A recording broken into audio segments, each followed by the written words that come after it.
October is Domestic Violence Awareness Month, and today a powerful statement is being made as 1,000 are expected to gather at Iolani Palace for the 30th Annual Men's March Against Violence. Our Cynthia Yip joins us live from Iolani Palace with more on how the movement is unifying the community with this year's theme, Lead with Aloha. Cynthia, good morning. Good morning, Leah. That's right. In fact, throughout this morning, we have been sharing stories of those who are standing united against domestic violence. Now, it's really devastating many families in Hawaii. The Domestic Violence Action Center organizes this march. Now, according to the Asian Pacific Islander Agents of Change Summit, 60 to 80% of women and girls in the Pacific experience physical or sexual violence in their lifetimes. Now, with me is Steve Baginski, who is Citizen of the Year and who's really helped DVAC. Now, Steve, your sister-in-law also was a victim of domestic violence. So tell us about how you got involved and what you're doing to combat this. Yeah, it was pretty devastating to lose my sister-in-law, and we use that as a kind of inspiration to, okay, what good can come out of this, and try to be more aware and share the awareness of this terrible thing that occurs on a daily basis without anyone really knowing. It's hidden.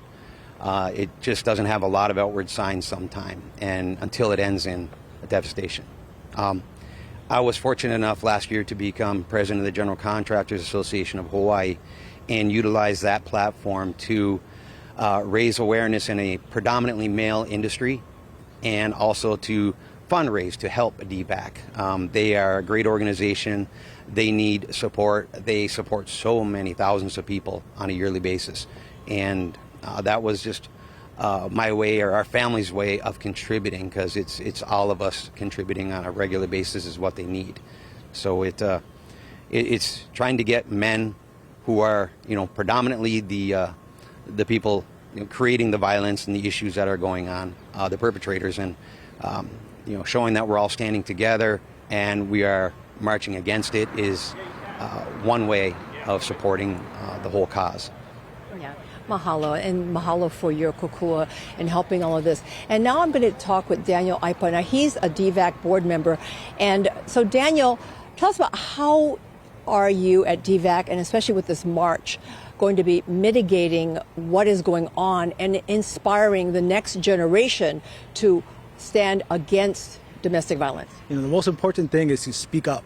Speak out against the violence that we are experiencing within the communities that are affecting so many families.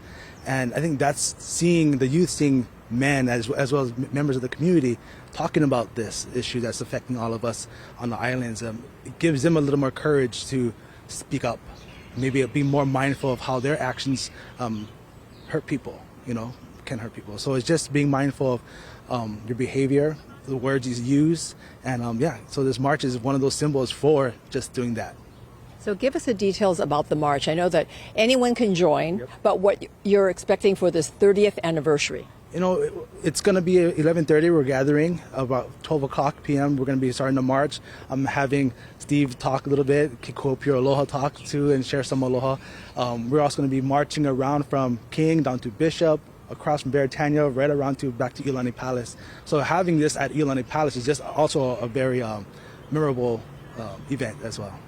Well, mahalo, Daniel Aipa, and of course, Steve. And really appreciate your family sharing your stories. And we will, of course, standing united right here against domestic violence. Reporting live from Iolani Palace, Cynthia Yip, Island News.